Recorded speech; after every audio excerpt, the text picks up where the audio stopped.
नमस्कार। News first में आप सभी का स्वागत है।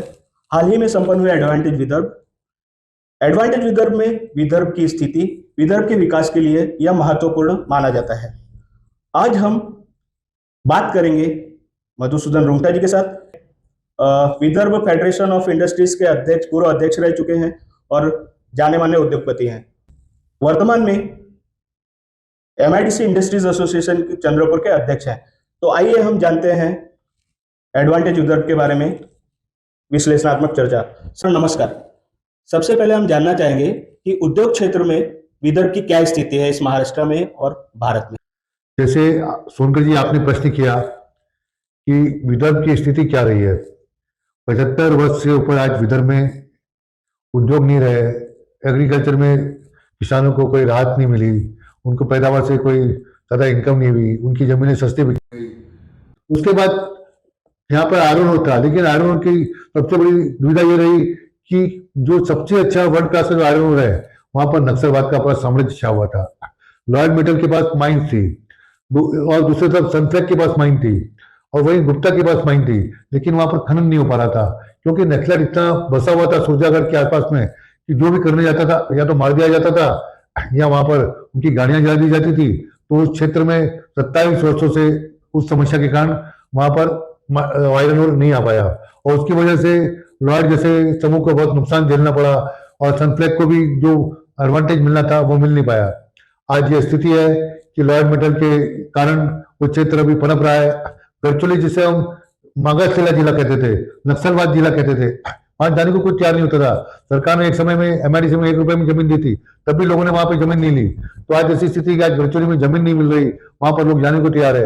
ये सब इसलिए होता है कि निजी क्षेत्र और सरकार जब साथ में मिलकर काम करती है तो उद्योग आना शुरू हो जाते हैं। लेकिन दूसरी समस्या है कि हमारे विदर्भ में हमारे पास पावर बनने के बाद भी पावर सबसे महंगा है। इसके बारे में अभी भी हमने एडवांटेज विदर्भ के समय में जब उद्घाटन हुआ तो मैंने खुद ने देवेंद्र जी को मेमोरेंडम दिया, सर कहा कि पावर के रेट कम करिए, बाकी जिलों से हमारे बहुत ज्यादा है और MSME का कोई यहाँ पे प्रगति नहीं हो रही। तो हमने कहा इस पर हम विचार करेंगे। ये हमेशा आश्वासन मिलते रहा है, लेकिन जब तक हमारी बिजली की कॉस्ट कम नहीं होगी तो MSME और एग्रीकल्चर उद्योग का भला नहीं होगा।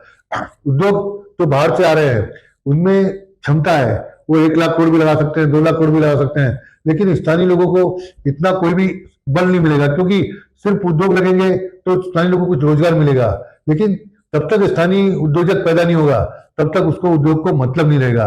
वहां पर स्थानीय उद्योजक को भी आगे ले जाना है। जैसे सोलार की स्टोरी देखिए, सोलार इंडस्ट्रीज के श्री सत्यनारायण गोयल जी ने पद्मश्री अभी मिली है, तो उन्होंने अपने बलबूते काम करते हुए बल्लाशाह के बेंच, रेलवे बेंच पर बैठ सोकर आज टेक्नोलॉजी का छोटा काम करते हुए आज 1 लाख करोड़ की उन्होंने डिफेंस के ऊपर टेक्नोलॉजी के ऊपर इंडस्ट्री बना दी। तो ये जरूरी है कि स्थानीय उद्योगों को आगे लगाया जाए और वही जिस तरह से जमशेदपुर में है, बाकी आप बात करेंगे झारसुगड़ा है, वहां जब आप बात करेंगे कि यहाँ की वेस्ट बंगाल के पर्टिकुलरली कई ऐसे क्षेत्र है जहाँ पर स्थानीय लोगों के कारण वह इलाका काफी बड़ा है और वहां के लोग भी उद्योजक बने हैं। तो सभी स्थिति देखते हुए हमारे विदर्भ में आज उपलब्ध है आयरन ऊर की, माइनिंग की, हर तरह की अच्छी माइंस है।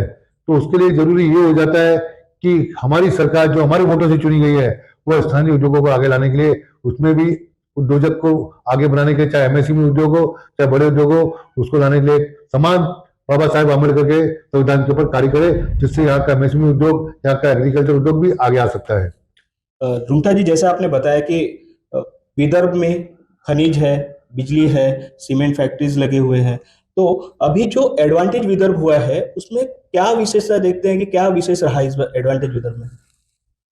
जिस तरह से हमारे युवा मुख्यमंत्री देवेंद्र जी मुंबई में और दावोस में महाराष्ट्र की प्रगति के लिए उन्होंने कई करार किए और कई अंतर्राष्ट्रीय स्तर की कंपनियां आई, बाहर की कंपनियां साथ साथ में हमारे देश की कंपनियां वहां पर जाके MOU किए। ये बहुत स्वागत योग्य है। आज विदर्भ जिसे कोई देखता नहीं था, वर्चुअली जिसे कोई देखता नहीं था, आज जरूरी है, उसको देखना बहुत जरूरी है। आज वहां पर 3 दिन तक चर्चाएं हुई, इनॉग्रेशन हुआ, उसमें देवेंद्र जी, वहां पर हमारे प्रिंसिपल सेक्रेटरी इंडस्ट्री और नितिन जी तो उसके करता करता है ही, और एसोसिएशन ऑफ इंडस्ट्रियल डेवलपमेंट के पदाधिकारी जिसमें प्रमुखता आशीष काले अध्यक्ष, डॉक्टर विजय शर्मा और उनकी टीम निरंतर साल भर से प्रयास करते हुए जो कार्यक्रम किया उसमें निवेश आ रहा है।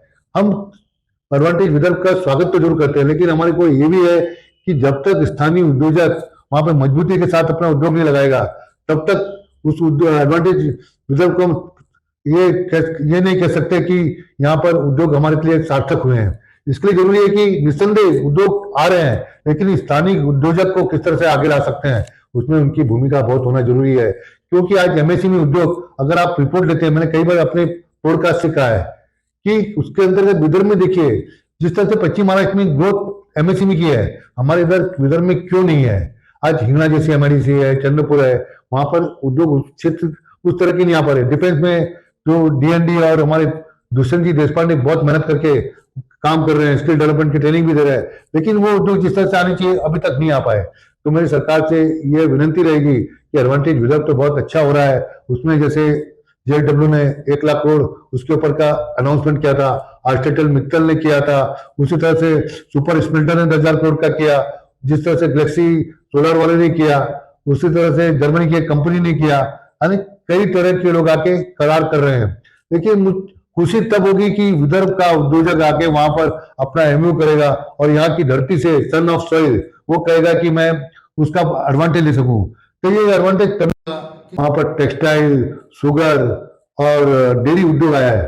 अगर स्टील उद्योग आता है तो ये हमने निवेदन सुधीर मुनगंटीवार जी को भी दिया है, हमारे सीएम को भी दिया है। हम चाहते हैं कि यहाँ के सन ऑफ सॉइल, यहाँ के राजनीति को तब ये चालना मिल सकती है कि उसके अंतर्गत तो कोऑपरेटिव सोसाइटी के द्वारा स्टील उद्योग लगे, बाकी उद्योग लगे, जिससे वहां के काश्तकार जिनके जमीन गई है वो उसके अंदर शरीक होते हैं, वो खुद मालिक बनते हैं। तो उस आयरन ओर का, उस डोलोमाइट का बहुत बड़ा फायदा यहाँ के लोगों को मिलेगा। तो मुझे नितिन जी से भी कहना है कि सन ऑफ सॉइल को आप महत्व ज्यादा दीजिए, क्योंकि उनके कारण अभी उनकी जो बड़े उद्योग है उनकी प्रेरणा से वो आगे बढ़ सके।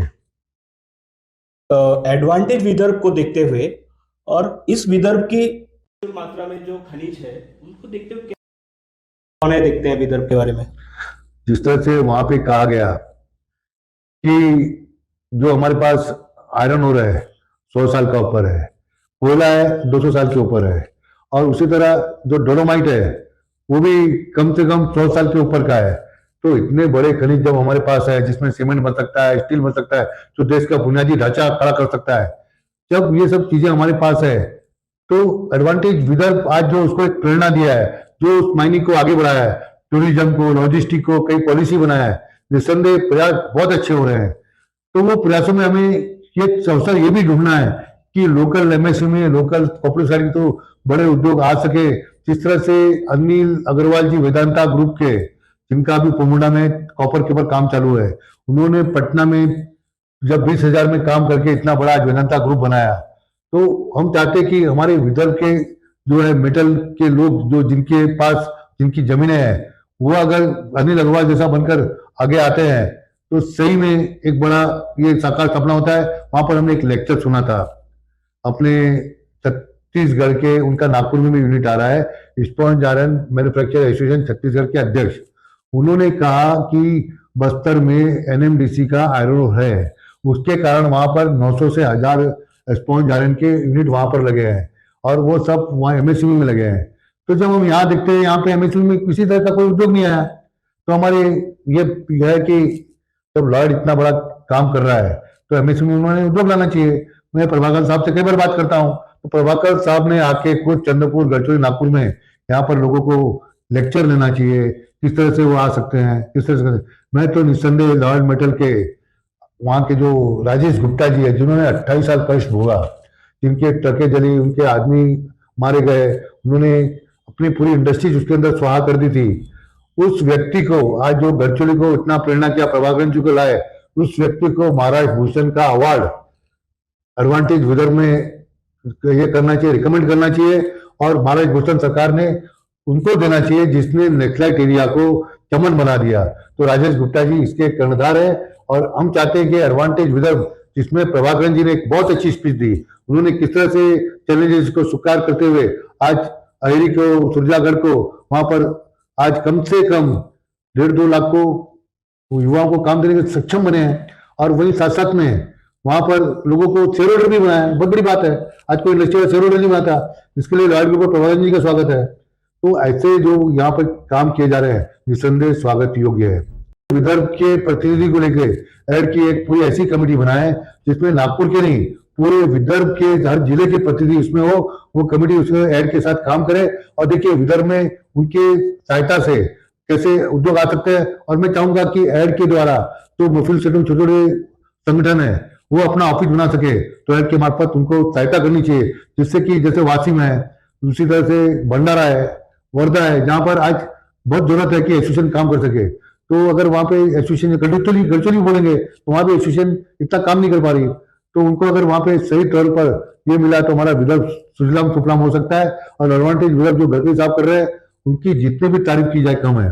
और उसके द्वारा एसोसिएशन ऑफ इंडस्ट्रियल डेवलपमेंट जिसके कर्णधार आशीष काड़े जी, दूसरा तरफ अविनाश भूसे जी, उसी तरह दिवे साहब, ये जो काम कर रहे हैं निस्संदेह प्रशंसनीय है। उनकी टीम उसमें देखा कि पंकज बोकारे ये सब एक अच्छा काम करके विदर्भ को जोड़ रहे हैं। तो जितनी भी मैं कहा कि हमारे जो जमीन के तारे जो है उसको आसमान पे लेकर चमका दिया है, ये एडवांटेज विदर्भ का काम है। और एडवांटेज विदर्भ में लॉजिस्टिक के बारे में हुआ, मेरे को सबसे बड़ी खुशी ये मिलती है कि कोल गैसिफिकेशन के जो शुरू में किया था वो मेंटर मैं था। हंसा जी जो मिनिस्टर थे उसमें गडकरी जी के आशीर्वाद से और देवेंद्र फडणवीस के कहने से हमने एक कंपनी बनाई थी। उसमें मेरे साथ कुछ हैदराबाद के लोग थे लेकिन कंपनी आगे नहीं आ पाई। उसमें हमारे न्यू इरा क्लिनटेक के प्रमोटर थे, वो साथ में उस टीम में रहा करते थे, उन्होंने उसको आगे लिया और 2 साल में वहां जमीन अधिग्रहण की और काफी काम किया। और मैंने उसमें हमारी जो कोल एडिशनल कोल सेक्रेटरी आई थी उसको मैंने एक निवेदन दिया कि कोल गैसिफिकेशन प्रोजेक्ट 4 विदर्भ में आ रहे हैं। आज ये निजी क्षेत्र में भी 3 प्रोजेक्ट हैं, वो तभी वायबल हो सकते हैं क्योंकि हमारा कोयला निम्न दर्जे का है कि उनको 4 साल तक इंसेंटिव सरकार द्वारा देनी चाहिए। उनको सब्सिडी भी जो पीएसआई स्कीम में देते हैं उसको प्राथमिकता पे देनी चाहिए क्योंकि इसमें पैसा बहुत लगने वाला है। और नए तरह का प्रोजेक्ट है, चाइना जो जिस तरह से काम करता है उस देश में, उस हमारे भारत देश में उसकी सक्षमता को काम करने के लिए वो इंसेंटिव यहाँ पर देना बहुत जरूरी है। और एडवांटेज विदर्भ के मार्फत से जो हमने निवेदन दिया है वो काम हो सकता है। वहां पर दलाली जी ने काफी अच्छा अपना संबोधन किया, अनूप गोयल जी ने काफी जानकारी दी। और वहां पे ये अपने निको ग्रुप के भी जायसवाल जी भी थे, साथ साथ में सारडा ग्रुप के भी थे, सभी ने टाटा ग्रुप के भी कॉर्पोरेट सेक्टर के लोग आए थे। तो इस तरह से अगर जो डेवलपमेंट है गढ़चिरौली और चंद्रपुर का वो संदेह हमारे काफी आगे चला जाएगा। सही में जो बोलते हैं ना भगीरथ, वो गडकरी का भगीरथ प्रयास है। हमारी गंगा जो विकास की गंगा, उद्योग की गंगा बह जाएगी यहाँ से। और गडकरी से भी मैं चाहूंगा कि गंगा के साथ यमुना को भी बढ़ाए। यमुना बोले तो गंगा एक मेन सोर्स है, यमुना बोले तो एमएसएमई इंडस्ट्रीज। एमएसएमई अगर गडकरी जी के साथ यमुना बहती है उस तरीके से तो सही में सुफलाम सुजलाम विदर्भ हो सकता है। नहीं तो देखेंगे गंगा बहती जाएगी और यमुना का कुछ भी नहीं होगा। और यमुना के किनारे कृष्ण बसते हैं, वहीं से भागवत गीता होती है। तो ये शुरुआत ये है कि हम चाहेंगे एडवांटेज विदर्भ पूरी तरह गंगा यमुना को जो साकार करके आगे चले। दोस्तों, आज हमने देखा एडवांटेज विदर्भ के विश्लेषणात्मक चर्चा में हमारे साथ थे मधुसूदन जी रुंगटा। सर, आपका बहुत बहुत धन्यवाद, आप हमारे साथ इस चर्चा में शामिल हुए। बहुत बहुत धन्यवाद।